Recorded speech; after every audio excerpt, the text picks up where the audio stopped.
Assalamualaikum warahmatullahi wabarakatuh. Nama Sujoko Suwono. Saya tahu Cak Nun ini menganalisis Indonesia itu sudah rusak dan punya konsepnya. Sementara yang bisa memperbaiki di tatanan negara kita adalah orang yang masuk sistem. Sementara Cak Nun tidak mau masuk sistem. Gimana gaduk nih ini Cak Nun? Jadi Cak Nun nggak mau masuk sistem, sementara punya konsep, tahu rusak, mau perbaiki, bagaimana caranya itu Cak Nun. Jadi makanya sistemnya atau apanya itu lewat Pak Wakil Rakyat itu atau bagaimana nih. Saya selama ini Cak Nun menganalisis, punya konsep, punya analisis bahwa negara ini sudah hancur lebur. Nah ini supaya konsepnya Cak Nur itu bisa dipakai dalam sistem itu gimana caranya. Terima kasih. Assalamualaikum warahmatullahi wabarakatuh. Kita ndo-ndone pegawai negeri mesti keliru Cak Nur itu. Ini apa-apa Pak, kemarin saya sama beliau di dalam ngapian ya. Ngapian beliau yang nikahkan, saya yang nikah. Enggak, saya yang ular-ular gimana. Beliau sudah pulang duluan. Urip ki ora ngono kuwi Mas. Urip ki ora kudu taat karo karepe jenengan karo karepku. Urip ki ora ngono kuwi. Urip ki duwe tatanan dhewe, Gusti Allah yang duwe karep dhewe. Bahkan Gusti Allah nek arep poke ngene iki, wahai hambaku, engkau punya kehendak dan aku punya kehendak. Dan kamu harus ingat yang berlaku adalah kehendakku. Kata Allah ngoten niku. Lah nek jan cara berpikir sampean, kok sing dadi raja Demak kok ora Sunan Kalijaga sisan wae, ndadak Raden Patah. Ngono sisan wae. Gimana? Ambok wis sisan wae. Kok ndadak Raden Patah barang isih waktu iki enom banget tok. Mbok wis sisan Sunan Kalijaga beres kabeh. Anakku Ratu Majapahit ngopo dadak ayam muruk sak cilik, mbok Gajah Mada sisan. Ning ora ngono kuwi urip Mas. Dan aku nang ndi apa ora nang ndi iki ora gumantung karepku. Kabeh iki ana lagune dhewe, ana wengine, ana isuke, ana sorene, ana surupe. Dan kita ikut yang penting kita berbuat baik pada tempat kita masing-masing. Terus rumang ngene aku mlebu sistem karepmu kon ning endi nggonku aku takon. Wis tak mlebu wis. Ning ndi nggonku? Ayo. Kantore wis blang ndi wis. Rumangsamu ana sing gelem nrimo aku apa piye? Ora ana sing gelem. Aku mlebu ngendi nggon sing ngendi. Aku dadi bawahku atasan. Tengah-tengah, jur aku dadi bawahku sapa? Sapa wani dadi atasanku kene? Ingin terus lainnya aku. Jawab Mas. Angel pertanyaan itu Mas. Marake metu sing iblis-iblis. Kene iki wis acting dadi malaikat ya. Malah ditok iblisku ayo.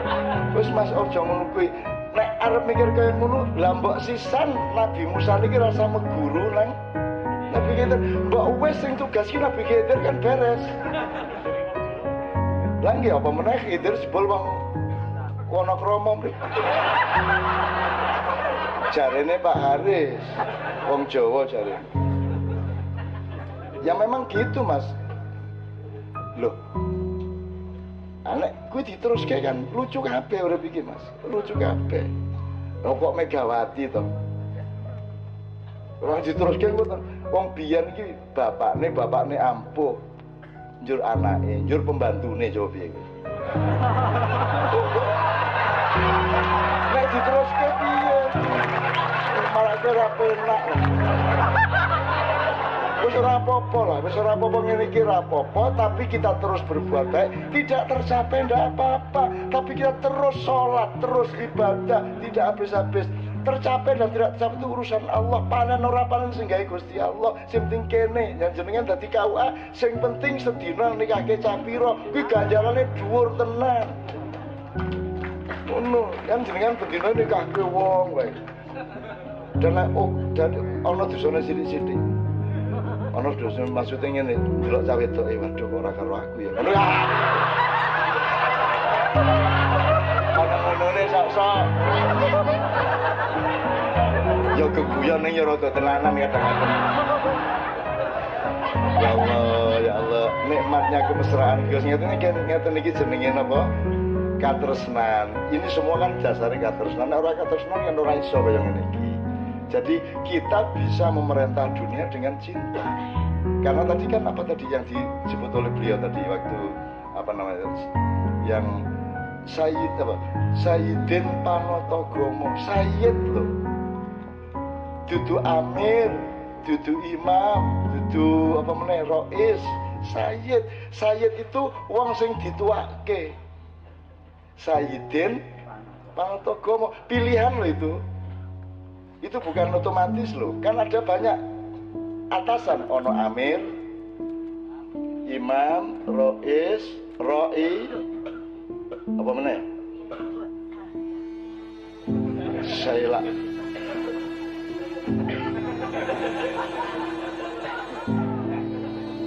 tidak ada hubungan struktural. Saya itu tidak ada atas bawah. Kalau imam ada. Nah, jadi menurut saya Mas, saya sangat paham. Tapi upama iya kan aku ya ora nunggone to Mas. Kayak sapa lho sing gelem karo aku. Aku di bojo alhamdulillah. Dan aku bendina minggu kok gelem tolong nduk kowe karo aku. Terus bojoku mergo aku takon ngono sesuk kesel, udah terlanjur. Mati aku. Sapa kuat tuh dadi bojoku bendina tak tinggal ono rene jam 4 isuk aku isih ning Cengkareng mau. Terus nganti jam 1 awan aku isih ning Jalan Bantul karo Muhammadiyah 1. Saiki wis ning kene. Terus keliling ngono gek sapa wong wedok gelem dadi bojoku. Lah nek anake lameng 2 menit 3 menit wis dadi ya. Terus gawe anak kan kene ya ora iso-isone ming penak sedelek. Mungkin iki sosok SMS iso meteng Mas. Ya Allah, ini jangan anu ya. Ini saya ngomong gini kan sama panjenengan ya. Tidak berarti sama orang yang di alun-alun sana. Kalau sana mendengarkan terus apa toh kayak kan gitu. Apalagi terus di YouTube kan. Orang yang nonton di rumah, iki apa toh iki kan gitu. Karena memang maksud kita kan sekarang ini dalam konteks ini, nuansa ini, dimensi ini, rasa ini. Jadi kalau di medsos kan belum tentu tepat. Dan itu saya tanggung ora tepat wis. Etra-etran sakarepmu nek aja aku kudu mati mergo tak mati ora masalah. Aku ora ono urusan urip karo mati kok. Ora ono urusan urip karo mati jane ora ono bedane kok. Wah ndak terus kowe gumun tenan kowe. Kalimat-kalimat kuwi wis medeni. Kowe rumang sama aku ta dudu aku. Tur aku ora mengiki. Ono aku sing kaya, ono aku sing ono aku sing ning jero, ono aku sing tangan kiwa. Aku bingung dhewe to. Kowe bali tak temoni karo aku sing siji ya. Kowe turu tak leboni aku sing liyane. Ayo piye kowe modal lah kowe. Terus kowe mlebu tenan ora mergo aku iso ning mergo kowe percaya kan itu. Mulane aja gampang percaya, ya toh? Aja gampang diomongi wong ning panggung kaya aku iki. Aja percaya karo aku, percaya Gusti Allah. Aku iki dudu sapa-sapa. Aku iki ra ono. Ngono rek. Iki filsafat kraton iki. Desa kowe iki wae. Dasar gento. Memang dia seneng banget Bapak Ibu. Oh, nanti gini. Lali sesuk bayar kredit. Oke, masih ada. Kalau enggak saya berikan kepada panjenenganipun niki. Masih ada Bu, Bapak, 1-2 lagi. Masih ada waktu dikit sebelum jam 12. Romo mana? Nggih, monggo. Pokoknya merespon apa? Gini, terutama kita semua ini kan punya harapan dan cita-cita besar terhadap Keraton Jogja. Dan konteksnya bukan soal keraton saja, tapi seluruh keselamatan bangsa Indonesia. Ngoten lho Romo. Saestu Romo. Jadi nek dulu ada 1 Maret, besok mbak ada apa gitu loh. Suatu hari ngoten lho nggih. Pancasila itu kan bukan 5 dijejer, tapi 5 urut. Jadi goalnya itu sila kelima, keadilan sosial bagi seluruh Indonesia. Mesine sing giling dadi sila kelima kuwi sila keempat, yaitu negara jenenge sistem pemerintahan. Ya, itu sila keempat. Sopo sing nentokke sila keempat? Sila ketiga, yaitu parpol-parpol, ormas-ormas dan kekuatan-kekuatan masyarakat. Dan untuk bikin negara sila keempat harus syaratnya sila ketiga harus persatuan Indonesia. Orang untuk selingkuh satu sama lain. Nah, saiki sila ketiga niki selingkuh. Apa sebabnya sila ketiga selingkuh? Karena sila ketiga ini produk dari sila kedua, yaitu dunia pendidikan, kemanusiaan yang adil dan beradab. Nah, pendidikannya ya ora cedok. Iki banyak kecelakaan. Alhamdulillah Jogja itu selalu nomor satu. Dulu ketika KPK bikin penelitian mengenai keluarga yang jujur, yang tidak kondusif terhadap korupsi, itu keluarga Jogja, yang gitu. Nah, Jogja itu meskipun pendidikan nasionalnya mungkin terpengaruh Jakarta, tapi pendidikan kemasyarakatan, ada keraton, ada wong cilik segala macam, masih begitu kuat sehingga tingkat kejujurannya masih lebih tinggi dari tempat-tempat lain. Itu sila keduanya. Karena di sila kedua, rusak, berarti sila pertamanya ora tenanan. Le Gusti Allah siji ku ora tenanan. Nah, di Jogja elek-elok isih tenanan. Isih tenanan sila satunya, kan kira gitu. Nah, jadi Romo sebenarnya sekarang mengerucut loh Mas, kalau mau cari itu tadi dari sila pertama sampai sila kelima itu kan cetha urusannya. Sekarang rusaknya kan di setiap tahap tadi itu. Permusyawaratan dan perwakilan, saiki ono perwakilan tok ora ono permusyawaratan.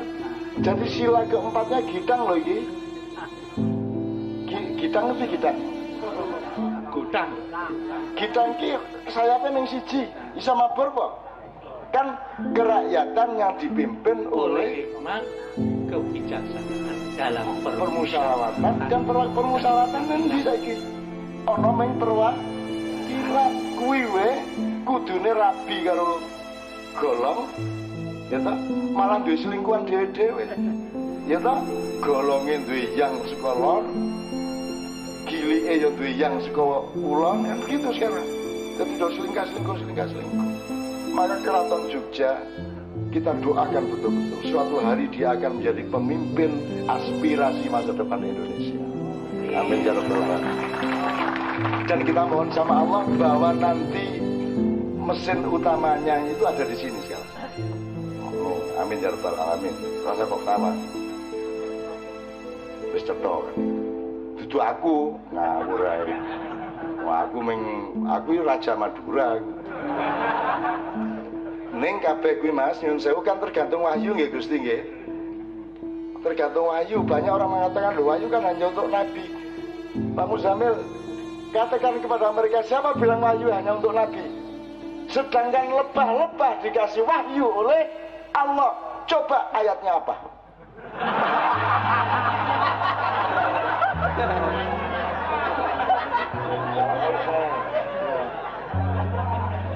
Terima kasih. Terpaksa untuk membuktikan kalau saya kiai. Betul. Jadi Allah berfirman dalam Al-Quran, wa auha rabbuka ilan nakhili anittakhidhi minal jibali buyuta wa mimma ya'risun. Wes, stop ya. Mau sampai saya buat ayat yang bukan Quran juga mesti gak tahu juga kok. Itu saya sekarang. Wa auha rabbuka ilan nakhil, dan Tuhanmu memberi wahyu kepada lebah. Nah, jadi memang tidak benar kalau bahwa yang menerima wahyu itu hanya nabi. Tapi pelajaran di SD gitu ya gak apa-apa. Ini kan sampai sekarang sudah bukan SD lagi. Ya. Jadi wahyu itu bisa diturunkan juga, jangankan bukan hanya para nabi, jangankan manusia, lebah pun bisa menerima wahyu. Buktinya ayat Al-Quran tadi. Dan Tuhanmu memberi wahyu kepada lebah supaya membuat rumah dari gunung-gunung di gunung dan dari rumah-rumah yang kamu bikin. Nah, jadi maka lebah itu bisa membuat rumah yang di gunung dan di rumah-rumah manusia. Itu wahyu dari Allah Ta'ala. Itu saya kira ayatnya. Ya. Tadi Raja Madura. Ya. Nah, ini memang perlu ini. Kira begini Gusti, saya kan Sebetulnya saya ini orang Jogja yang lahir di Madura.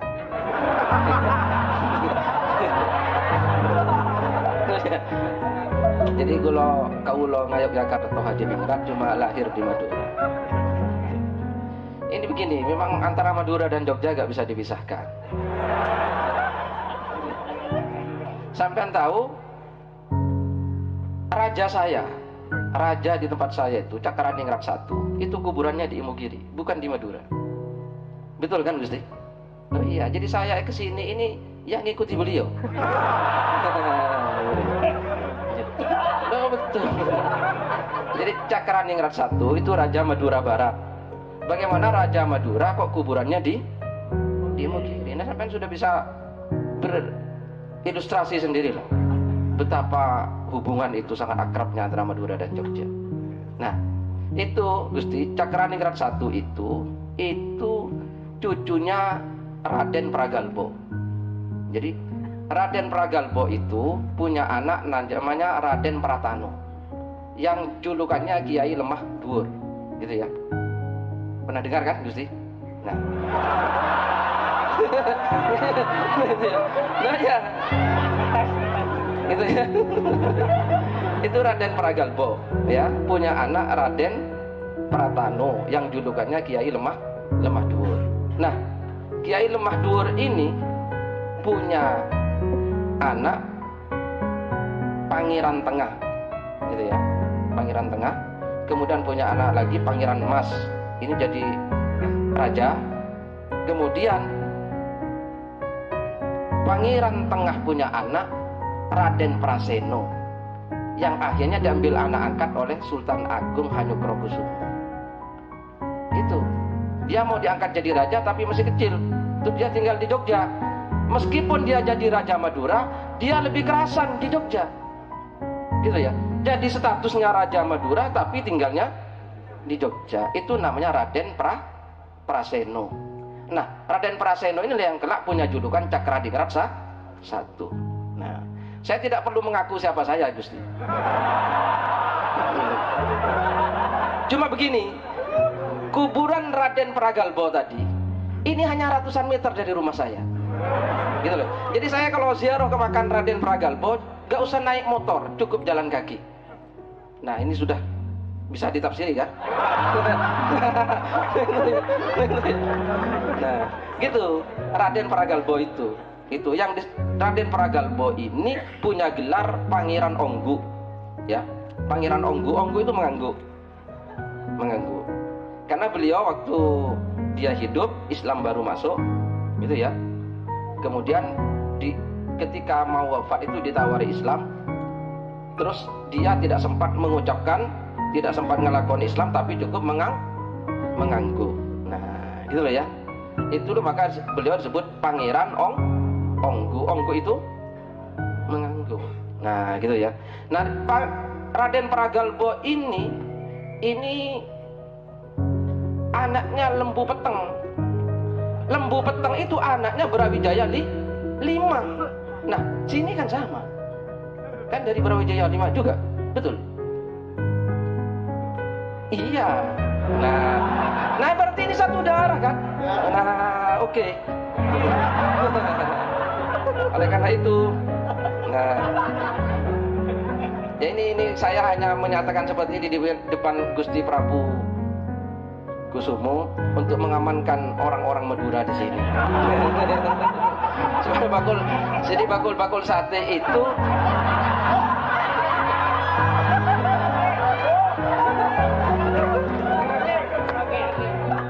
iya, bakul sate, bakul aki di depan kantor pos itu orang Madura. Ini bukan perantau di Jogja, tapi di rumahnya sendiri. Karena Raden Praseno makamnya di Imogiri. Jadi orang Madura siap Gusti. Kalau Yogyakarta keraton ada apa-apa, timbali. Persahabatan dari dulu. Nah, ya sambil ngipas sate. itu masalah sejarah itu. Mudah-mudahan nanti didalami itu. Nah, ini pertanyaannya sampean tadi itu, ini maaf sedikit ya. Jadi Indonesia yang kita dirikan ini sayangnya itu siapa pernah bertamu ke jenengan? Ya. Kanjeng Jatiningrat. Persoalannya Indonesia yang ada sekarang ini terus bukan kelanjutan dari kerajaan Jawa yang dulu itu. Nah, itu. Sehingga maunya orang-orang itu jadi Indonesia itu, maka saya sekarang itu juga terkadang rodok gatel juga ya. Ketika di TV ada iklan, kita ciptakan Indonesia yang baru. Nah, terus maksudnya piye? Ya jangan dong. Terus yang baru itu DPR kalau apa itu untuk merumuskan undang-undang belajarnya ke Perancis, studi bandingnya ke Amerika, bawa ke Keraton Jogja. Oh iya, ini baru Indonesia sebagai kelanjutan dari Nusantara. Nah kalau seperti ini mau membangun Perancis di Indonesia, mau membangun Tiongkok di Indonesia, membangun Amerika di Indonesia, mau ada seperti itu? Jangan mau dong. Nah gitu. Nah ini yang keliru sebetulnya. Maka saya pernah bilang sama pakar-pakar hukum di Jakarta, Anda pakar hukum mana? Boleh kan? Anda tuh pakar hukum mana? Londo ternyata. Masa mau orang Indonesia mau membangun negara Indonesia ternyata pakar hukum Belanda? Ini klop orang mas. Ya itu masalahnya di situ. Nah maka fakultas-fakultas hukum itu sampai robah. Mestinya rujukannya itu Tajus Salatin, Bustanus Salatin tadi. Di situ di mana di ini perpustakaan sini nih apa namanya? Ini loh. Sono Budoyo. Maaf saya itu memang pelupa. Itu ada Al-Ahkamus Sultaniyah yang diterjemahkan ke dalam bahasa Jawa. Gitu. Luar biasa. Nah mestinya fakultas hukum itu ke sana. Sekarang itu coba sampai lihat debat-debatnya orang itu gitu ya, di ILC itu ya, wah asik, bahasa Belandanya begini loh, mestinya coro Jawa. Nah ya kan, ini persoalan. Oleh karena itu ayo lahirlah pemuda-pemuda ini ya, yang menggali hukum, menggali ekonomi, menggali konsep kepemimpinan di Indonesia dari budaya asli yaitu budaya Jawa. Belajarlah ke Keraton Yogyakarta. Mungkin begitu. Terima kasih.